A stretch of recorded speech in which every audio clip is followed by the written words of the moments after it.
Well, Mr. Dietrich just walked in and dropped off 3 Frisbees. I think that's a sign he wants to go throw a Frisbee.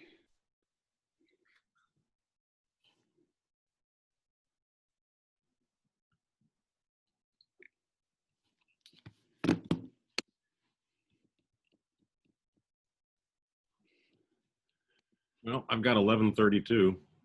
We're probably going to have light attendance on this one, but we do have Ben and 2 other attendees as well. So We'll be ready. Most of my phone calls were to junior and senior parents yesterday.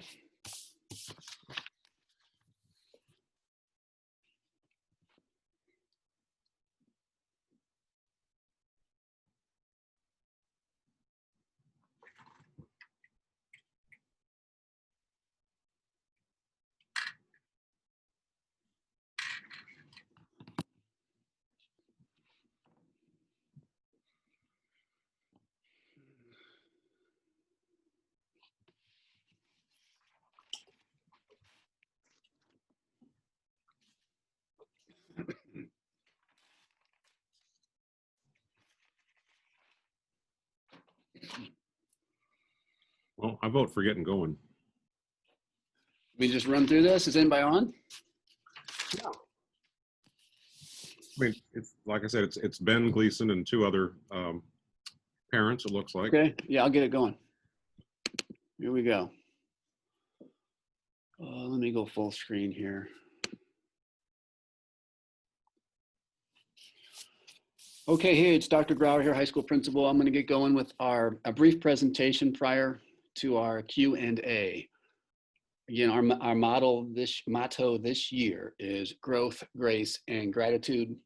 Growth in that no matter what platform we are using for learning, we can still grow academically, socially, physically, etc. Grace in that we want to offer courteous goodwill to other people during this changing time, and gratitude in that we are alive and kicking during a pandemic and bringing our best every day. We do ask you to add your chat questions as we go along, and I will get to all of them. If for some reason I don't get to them, I will email or call you back. So please use the chat feature. Thanks for coming, welcome. I know this is not an easy time for anybody. The process we've had for creating all these plans, which we've shared with you recently, has been a long one. We started back in March with weekly meetings with our district admin, transportation team, curriculum, nurses, food specialists, and medical professional guests from time to time. We also connected with other school districts and about what they were doing. And our staff, student, and parent interaction and surveys were taken highly into consideration as well. So currently, parents, we have 3 choices you can choose right now. Again, I'm hopeful you stick with MRH High School and you choose the number 1, our tiers plan of distance learning, which is basically, you're taking the courses your son or daughter chose to take here at MRH in a distance learning platform to start the year. Your second option is you can stay enrolled in MRH, but you're in the MRH Virtual Academy, which means we have a third-party source of teaching and learning that's outside of our curriculum and content, but it does meet state standards and it is state approved. Your third option is to unenroll for MRH. We hope you don't do that, where you can homeschool your students. Again, a lot of tiers, you've heard the word tier 1, 2, and 3 quite often. I really want you to know what they are, so I'm going to say it more than once here. Again, tier 1 just means you're in school every day, as our normal schooling process has occurred the last how many years. Tier 2 means we are blended. Blended means there's a blend of at-home learning and in-person learning. We break the school in half, so to speak, based on last name. And for social distancing reasons, we do that to maintain our loyalty to that social distancing norms. We've been requested to do so. And you come to school twice a week and you learn at home the other days. And finally, tier 3 is where we are at. That's full distance learning mode, in which students do not attend school in person, but they learn from our MRH curriculum and content and teachers via the online platform. The good about it is that you have some options, and they've all been well researched, developed to promote safety, flexibility, and best practices. The challenge is that You know, depending on the number of families that choose which option, we have to make some maneuvers on our end, you know, with finances, with budgeting, because each person that chooses is the virtual full option of learning from a third party means we have to pay for that. It means I have to have some staff support aligned to that, and we have to make some maneuvers. So that's why we want to know sooner than not later where you stand. But our staff know this, is very committed to improving whichever platform we're in, whether it's tier 1, 2, or 3, and analyzing our work and getting better at it. Again, tier 1 summary, you're in school every day, all day, 5 days a week. That's the end goal. You know, that's how we've been trained to teach and learn, and we'd love to be there someday, of course, when it's safe. Tier 2 is half the student body attends school twice a week, and the other days are in school or at home learning. And tier 3 is our remote distance learning, where we are starting this year. Okay. So here's a quick snapshot of tier 3. Our schedule is going to be around 10 to 2:30. It does not mean students will be on Zoom the entire time. All learning will take place in the It's Learning platform. Students will engage in daily check-ins. That could be whole class, small group, or individual. Again, there's multiple ways to engage kids in this platform. It could be live and video conferences or off-screen independent learning, independent project work, small group work. And they will engage in their MRH schedule they chose last spring. And the classroom teachers will plan kind of weekly assignments for students to work on. And that schedule, which I sent you an email earlier in the week, looks like this. You notice the teacher plan times are at the kind of the bookends of the day, the start and the end. And then we have A days on Monday and Tuesday, which are 2 separate teaching and learning days for all students, a Wednesday intervention support day, a Thursday B days. We really want that intervention day because we learned from last quarter we did not have enough supports embedded. And when you use that time and use Zoom and possibly later on some in-person small group supports to help our kids that need it. Tier 2, keep in mind we're not starting this way, is blended. Half the student body attends school at a time. Again, we have about 400 kids on a full student body, so that's 200. We will have some serious protocols that we will mandate if we go this route. Masks for everybody. We'll have social distancing within the classroom, desks spread at least 6 feet apart. Traffic patterns, we walked the building yesterday and put arrows in the floor. We'll have specific entrances and exits outlined for kids, and some reduced time in hallways with breaks for hand washing, bathroom breaks during the day, which we normally don't do in high school. We will ask in this mode that no one arrives to school before 8 a.m. as we will not have supervisory capability at that time.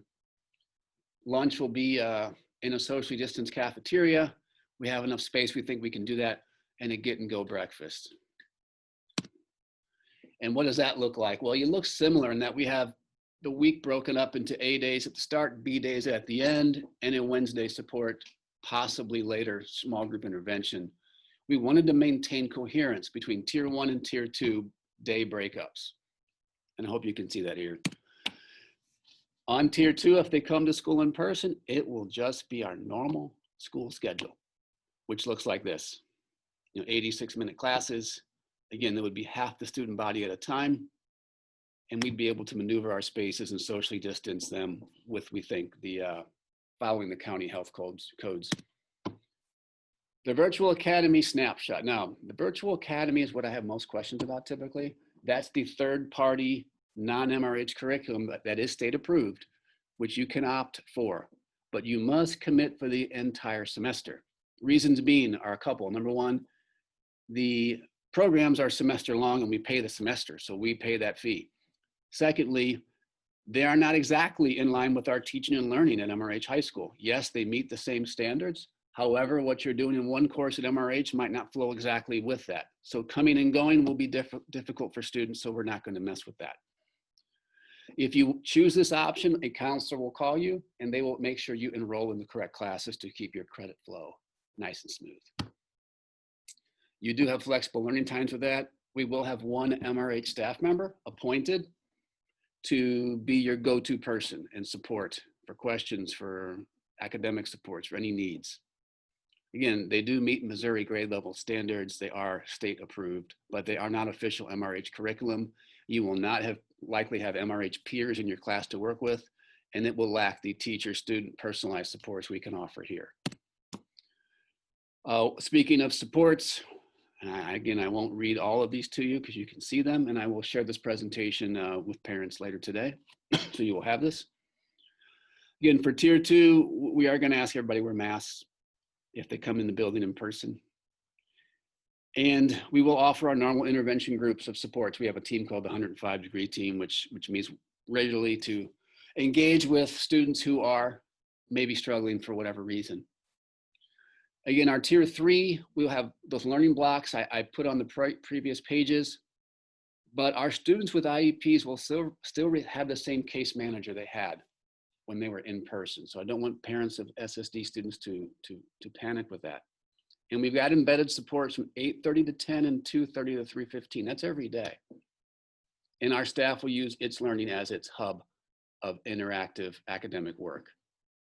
The virtual academy, again, if you receive special ed services, you will have the same case manager with your IEP in the virtual academy. The special education staff will be contacting you and we still will assign one MRH staff member to each student. More support systems. I'll start with tier 3 because that's where we are.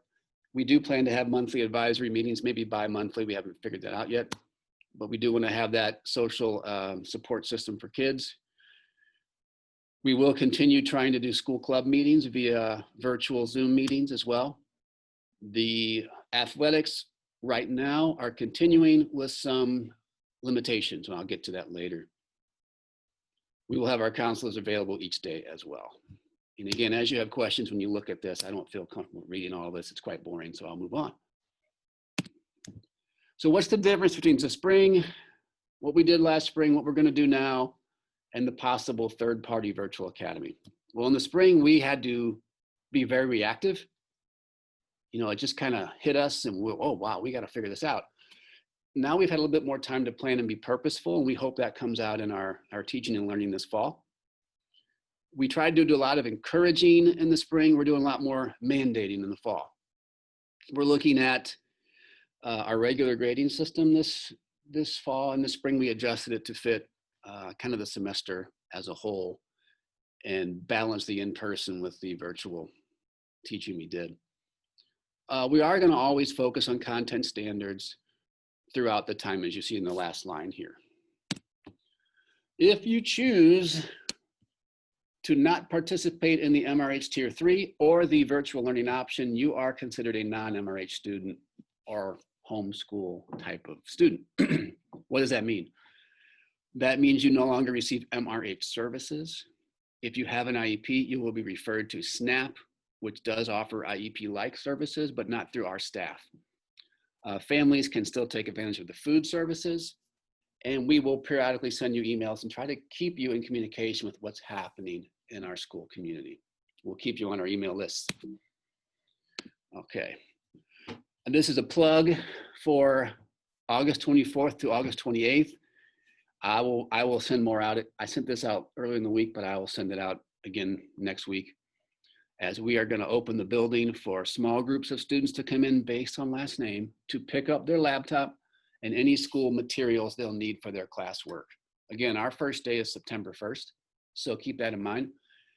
We need the kids to come up during their allotted time and get their stuff, get their materials. We want them to be ready to go day one, and this is their chance to do that.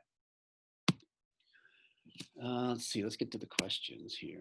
I'll share this resource with you. I got some links on the final page here. If you haven't taken our family survey about what option you want to choose, we'd love for you to do that. I got a video I included there around the 3 options, a schedule change form. I did mail home yesterday your student schedule with some other forms. You should be getting that this week. If and when you see that you want to make any changes, you can do so via the schedule change form attached here and also in my last email. You can watch the past board meetings here.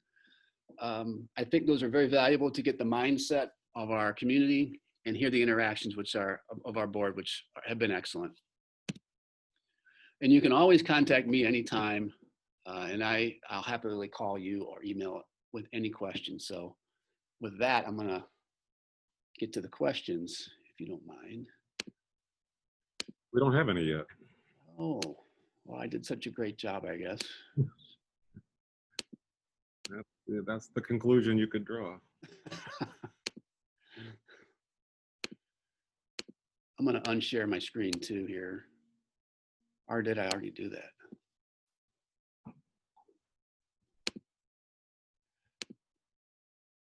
Ed, can you still see my screen? I'm looking at your screen, yes. How do I don't know what I did. Oh, there it is. Okay. Nice. Any questions, comments, suggestions from our small band of attendees? They barely outnumber the panelists. Well, I guess that means they have confidence in us, Ed. I hope so. All right, what I'm going to do here, chat box, is type in the email address to use for any questions.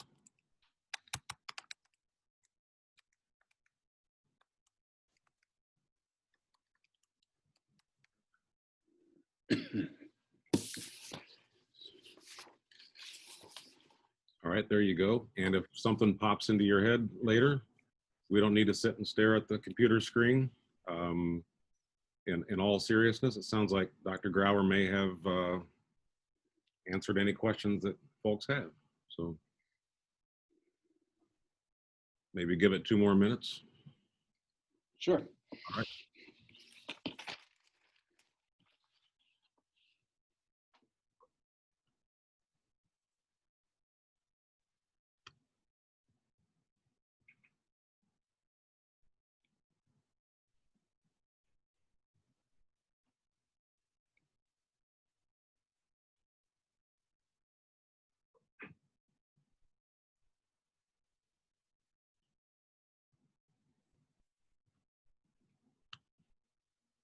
All right, looks like our attendees are dropping out here. So, Okay. okay, thanks for showing up, folks. Appreciate it. Thanks, Ed. All right, we're going to shut her down right now. Awesome.